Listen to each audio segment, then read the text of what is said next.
The last 30 minutes at your company could destroy 30 years of your career path ahead. Don't walk into that exit interview room unless you know the dark secrets hidden within the HR department. Many employees think the exit interview is their final moment of freedom, a chance to finally tell the truth. You might feel a heroic urge to help the colleagues you are leaving behind by reporting that toxic manager. HR will smile and promise that everything you say is 100% confidential and strictly for internal improvement. But that sense of freedom is a total illusion.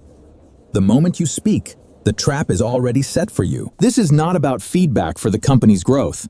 This is about documentation that lasts forever in your profile. Understand this clearly. The exit interview is not a conversation.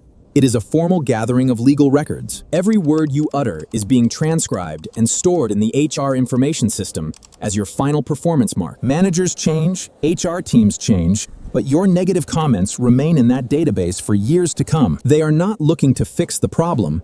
They are looking to document your attitude as you leave. This isn't helpful feedback. It's a self-inflicted wound to your professional reputation within that specific ecosystem. The goal of HR is to ensure the company's narrative remains clean, even if it means labeling you a disgruntled employee. They filter your honest words into cold, calculated data points that protect the corporation from any future claims. Confidentiality in this context is a myth.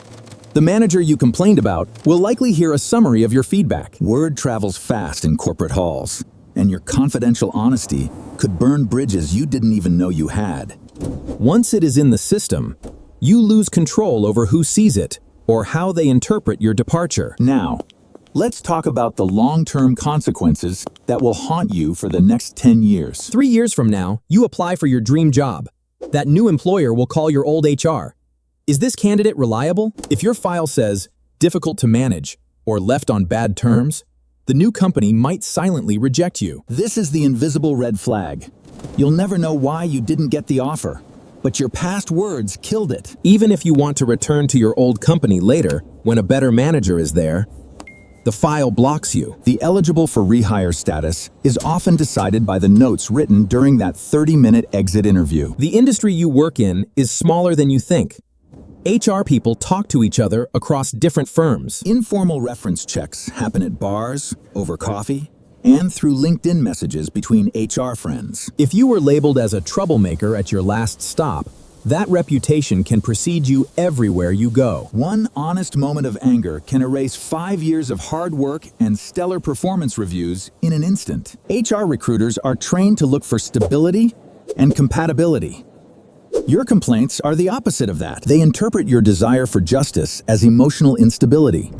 To them, it is a risk they don't want to take. In the corporate world, risk management always outweighs your personal feelings or the reality of the situation. You might think you are helping the company culture, but you are just small data to their lawyers. They are checking if you have evidence of harassment or illegal acts that could lead to a lawsuit. The interview is a diagnostic tool to protect the company's liability, not to offer you a therapy session. If you complain about a manager, HR won't fire them.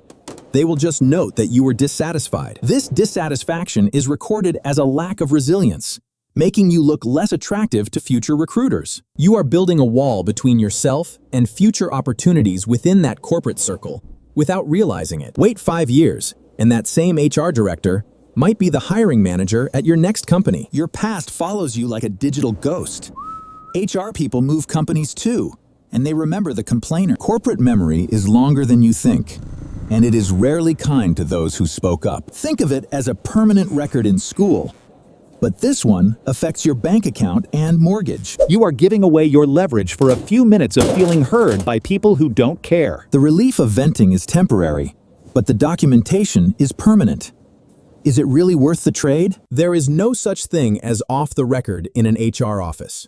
Remember that. Now, let's look at the actual motives of HR and the company during this process. HR does not work for you.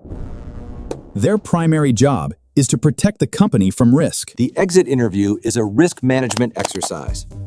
They are playing a game of information poker with you. They are looking for any hint that you might file a lawsuit for wrongful termination or discrimination. By recording your answers, they are building a defense file in case you ever take legal action. If you say everything was fine, and then try to sue later, they use your own words to defeat you. HR is trained to be empathetic, to get you to lower your guard and start talking freely. They will say, "Tell me more about how you felt."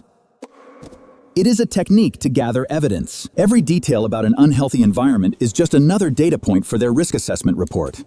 Metallic mechanism clicking shut that. Your name will be flagged as a potential threat to the company's internal stability and brand image. They are scanning for patterns of trouble.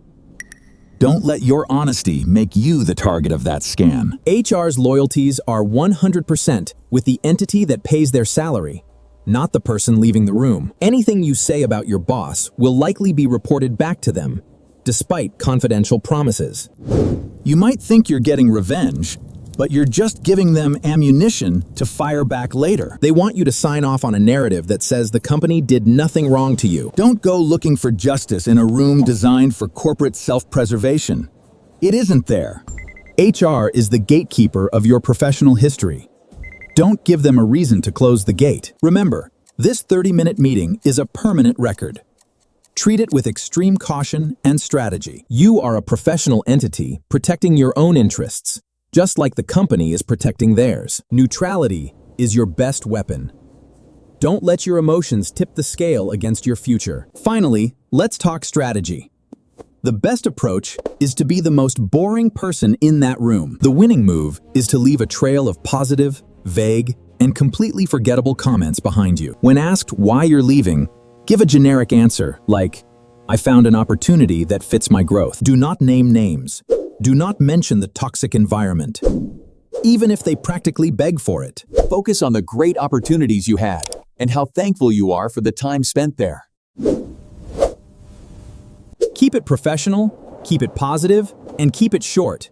Don't linger and don't over-explain your reasons. Your goal is to get that eligible for rehire status and a clean file with no red flag. Walk out of that building with your reputation intact and your future career paths wide open for you. You are the CEO of your own career. Protect your brand at all costs, especially at the exit. Honesty is for your mentors and friends. Strategy is for the HR department. Don't confuse the two. Go into your next interview with this secret knowledge. Stay safe, stay boring, and stay professional.